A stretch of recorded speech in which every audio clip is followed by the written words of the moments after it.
இன்று பிரேமலதா அவர்கள் விஜயகாந்துடைய கொள்கை கோட்பாடு எதிரான அந்த திமுக கூட்டணியிலே சேர்ந்து அங்கே போட்டியிடுகிறார்கள். ஆனா நீங்க கவலைப்படாதீங்க, அந்த அம்மா நம்ம கூட்டணிக்கு தான் ஆதரவா இருக்கிறாங்க. ஏன்னா முதலமைச்சர் வச்சுக்கிட்டு ஒரு கூட்டத்தில் கலந்துட்டாங்க.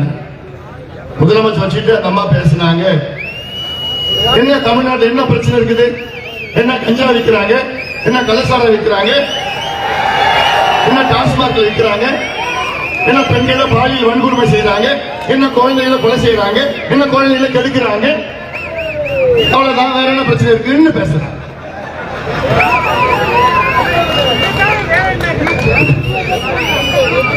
அதாவது ஒரு பெண், அதுவும் ஒரு கட்சியினுடைய தலைவர், பெண்கள் பாலியல் வன்கொடுமை செய்வது அது ஒரு பிரச்சனையே இல்லைன்னு பேசுறாங்க.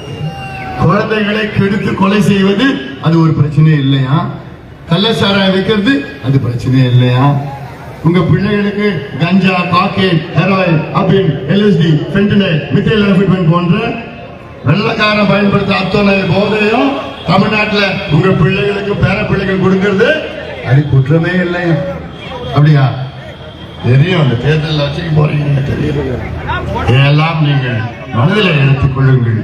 அந்த கூட்டணி திமுக கூட்டணி ஒன்னில்லாத கூட்டணி, ஒன்னில்லாம அவருக்குள்ள குழப்பம் பிரச்சனைகள் ஆரம்பிக்கின்றன. கூட்டணி நம் கூட்டணி பலமான கூட்டணி, நிச்சயமாக நம் கூட்டணி மிகப்பெரிய அளவிலே நம் கூட்டணி வெற்றி பெறும், வெற்றி பெற இருக்கிறது, சந்தேகமே வேண்டாம். அதுல இந்த தொகுதியில உறுதியாக, அதாவது எனக்கு ஒரு ஆசை இருக்குது, சேலம் மாவட்டத்தில் 11 தொகுதிகள், இந்த 11 தொகுதியிலும் திமுக டெபாசிட் எடுக்கணும். முடியுமா? முடியுமா? வேண்டாம், முடிச்சுட்டீங்க. என் தம்பிங்க நினைச்சா அது முடிஞ்சு போச்சு. இந்த தபால் ஓட்டுலாம் போட்டாங்கல்ல, அரசு ஊழியர்கள், ஆசிரியர்கள் தான் இப்போ எலெக்ஷன் வேலையில் இருக்கிறப்போ தபால் ஓட்டு எல்லாம் போட்டாங்க. இந்த எனக்கு வந்த செய்தி, தமிழ்நாடு முழுவதும் வந்த தபால் ஓட்டு பார்த்தீங்கன்னா 90 விழுக்காடு அதிமுகவுக்கு போட்டிருக்காங்க தபால். இதுல இருந்து தெரிஞ்சு போச்சு, ஏன்னா அரசு ஊழியர்கள் கடந்த சட்டமன்ற தேர்தல் நடத்தின திமுகவுக்கு வாக்களித்தார்கள்.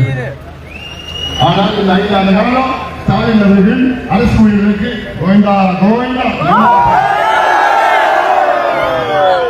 அந்த கோவத்தில் தான் இன்னைக்கு அத்துணை அரசு ஊழியர்களும் நம்ம கூட்டணிக்கு வாக்களித்து அந்த போஸ்டல் பேலட் 90 விழுக்காடு நம்ம கூட்டணிக்கு தான் போட்டுட்டாங்க. இதுல இருந்து தெரிஞ்சு போச்சு. இவங்க நிறைய பண்ண நம்பியிருக்கா, பணத்தை மட்டும்தான் நினைச்சு பாருங்க. தமிழ்நாட்டில் 5,75,00,000 வாக்காளர்கள், 5,75,00,000 வாக்காளர்களுக்கு 2000 கிட்டத்தட்ட 12,000 கோடி ரூபாய். இது இல்லாம 8,000 கோடி எலெக்ஷன் செலவு பண்ணாங்க. அப்போ 20,000 கோடி இந்த 20 நாள்ல செலவு பண்றாங்க. அவன் எவ்வளவு சம்பாதிச்சிருப்பான், மக்கள் பணம் உங்க பணத்தை எவ்வளவு கொண்டு வச்சிருப்பான். அவன் எவ்வளவு கொடுத்தாலும் டெபாசிட் வாங்கக்கூடாது.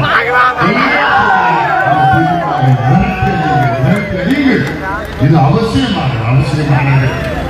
அதான் நான் சொல்றேன், கூட்டணி அவசியமா வெற்றி பெற்றாக வேண்டும். அதுல சேலம் மாவட்டம் தான் எனக்கு பிடித்த மாவட்டம்.